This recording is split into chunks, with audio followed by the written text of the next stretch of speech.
On October 27, 1962, the world held its breath as the Cuban Missile Crisis reached its most dangerous peak, proving that human judgment, rather than military hardware, ultimately prevented a global nuclear catastrophe that would have ended modern civilization. Cuba lies just 90 miles from the Florida coast, a strategic geography that allowed the Soviet Union to deploy medium-range ballistic missiles capable of striking major American population centers, fundamentally altering the Cold War's precarious nuclear balance of power. Before the Cold War, Cuba was a Spanish colony for centuries, but by 1898, the Spanish-American War shifted control to the United States, setting the stage for decades of complex, often volatile, political interference in Caribbean affairs. The island's history was marked by the 1933 revolution and subsequent instability, but the 1959 triumph of Fidel Castro's movement fundamentally transformed Cuba into a socialist state, directly challenging American hegemony in the Western Hemisphere for the first time. Following the disastrous 1961 Bay of Pigs invasion, where US-backed exiles failed to topple Castro, the Cuban government sought deeper military protection from Moscow, leading directly to the clandestine arrival of Soviet nuclear assets in September 1962. We focus on the Caribbean, specifically the 500-mile quarantine zone, and the distant Soviet Union, where internal political pressures and the perceived encirclement by American Jupiter missiles in Turkey and Italy drove Khrushchev's high-stakes gamble. Throughout the 19th century, Cuba remained a contested territory, struggling through wars for independence against Spain and eventually falling under the Platt Amendment's shadow, which granted the United States legal authority to intervene in Cuban domestic affairs until 1934. By the mid-20th century, the island became a playground for American corporate interests and organized crime, a disparity that fueled the nationalist fervor and social inequality that eventually propelled Castro's revolutionary forces to power in January 1959. On October 14, 1962, a U-2 spy plane captured photographic evidence of SS-4 missile sites under construction in Cuba, triggering the formation of the Executive Committee of the National Security Council, known as EXCOM, to manage the crisis.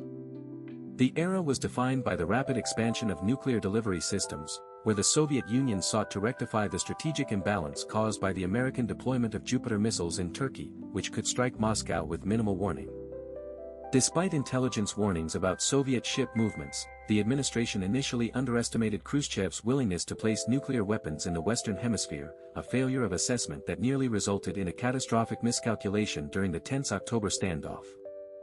The recent history of the crisis reveals that the blockade, or quarantine, was merely the public face of a much deeper, more desperate negotiation between Washington and Moscow, aimed at preventing a direct military clash between the superpowers. When comparing the public posturing of the United Nations debates to the secret, frantic communications between Robert Kennedy and Anatoly Dobrynin, it becomes clear that public rhetoric served only as a mask for the real, quiet diplomacy occurring behind closed doors.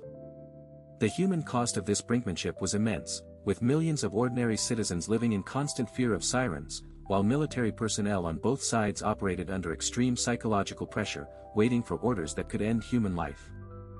On October 27, 1962, known as Black Saturday, the crisis reached a breaking point when a U-2 pilot, Rudolf Anderson, was shot down over Cuba, and a Soviet submarine commander nearly launched a nuclear torpedo against an American destroyer. The crisis was ultimately resolved through the physics of deterrence and the reality of mutually assured destruction, forcing both leaders to recognize that the technological capability to launch war had outpaced their ability to manage the resulting political chaos. The response was a masterclass in crisis management, as President Kennedy and Premier Khrushchev utilized back channels to orchestrate a trade, the removal of Soviet missiles from Cuba in exchange for a public pledge not to invade and a secret agreement to remove Jupiter missiles from Turkey. Today, the crisis is remembered through declassified documents at the National Security Archive, serving as a permanent reminder of how close the world came to extinction and the vital importance of maintaining direct, reliable communication lines between nuclear powers. A lesser-known fact is that Vasili Arkhi, a Soviet naval officer, single-handedly refused to authorize the launch of a nuclear-tipped torpedo during the height of the crisis, effectively saving the world from a nuclear exchange that seemed imminent. The legacy of these 13 days proves that geography and nuclear policy are inseparable, and that the ability to negotiate in secret remains the most effective tool for preventing the collapse of global stability in an era of competing superpowers. By the end of the crisis, both nations had established the Moscow-Washington hotline, a direct communication link designed to ensure that future misunderstandings would not escalate to the level of nuclear confrontation, a mechanism that remains essential for modern global security.